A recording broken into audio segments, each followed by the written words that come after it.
खाना मिलना मुश्किल है, पैसा बेकार है, हर जगह दंगे हैं, सारे विश्व में ही तबाही का माहौल है। ये हमारा अतीत नहीं बल्कि हमारा भविष्य है। आप देख रहे हैं क्या हो अगर, और ये है क्या हो अगर मधुमक्खियां खत्म हो जाएं। मनुष्यों और मधुमक्खियों का प्यार और नफरत दोनों का ही रिश्ता है। एक तरफ जहां ऐसा है,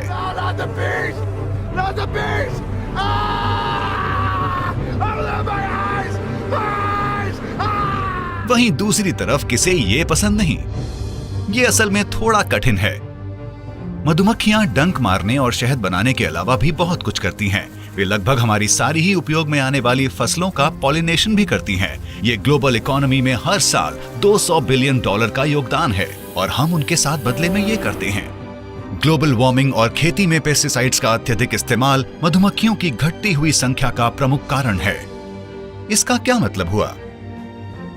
ये कि अगर हम सावधान ना हुए तो जल्दी ही अपने आप को एक बड़ी परेशानी में पाएंगे। धरती की आखिरी मधुमक्खी के मरने के 3 महीनों के अंदर ही फसलों का उगना इतना कम हो जाएगा कि फल और सब्जियां आपको मुंह मांगे दाम पर मिलेंगी।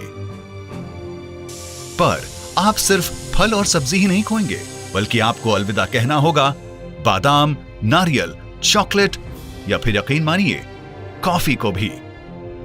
मधुमक्खियों के ना रहने पर चिड़ियों, चमगादड़ों और तितलियों जैसे अन्य जीवों को पॉलिनेशन का काम करना होगा। पर क्या ये काफी होगा? सबसे बुरी स्थिति में मधुमक्खियों का खत्म होना फूड चेन्स को खत्म कर देगा। सबसे पहले पौधे पॉलिनेशन न होने के कारण खत्म होने लगेंगे, जिससे कि हर्बिवोर्स यानी शाकाहारी पशु खत्म हो जाएंगे। अपने मवेशियों के बारे में सोचें। बादाम के छिलके गायों और मुर्गियों के चारे के लिए एक बढ़िया क्वालिटी की सामग्री होती है। जैसा हमने पहले बताया, बादाम के पेड़ों का पॉलिनेशन मधुमक्खियां ही करती हैं।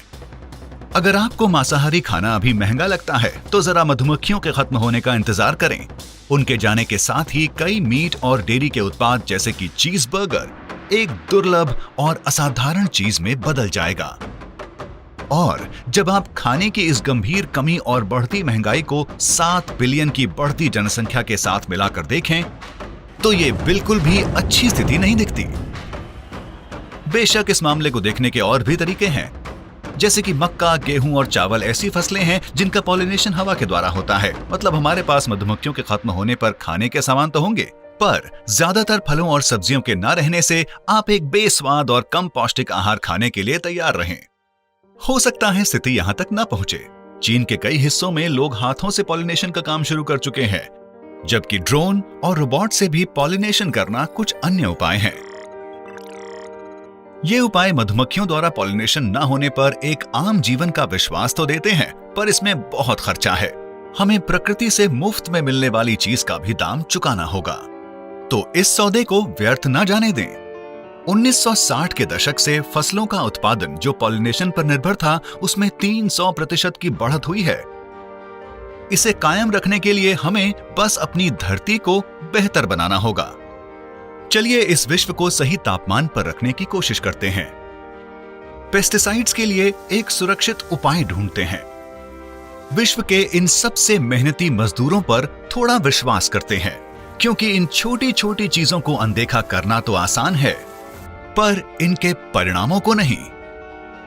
भविष्य कैसे बदलता है, देखें अगली बार क्या हो अगर पे।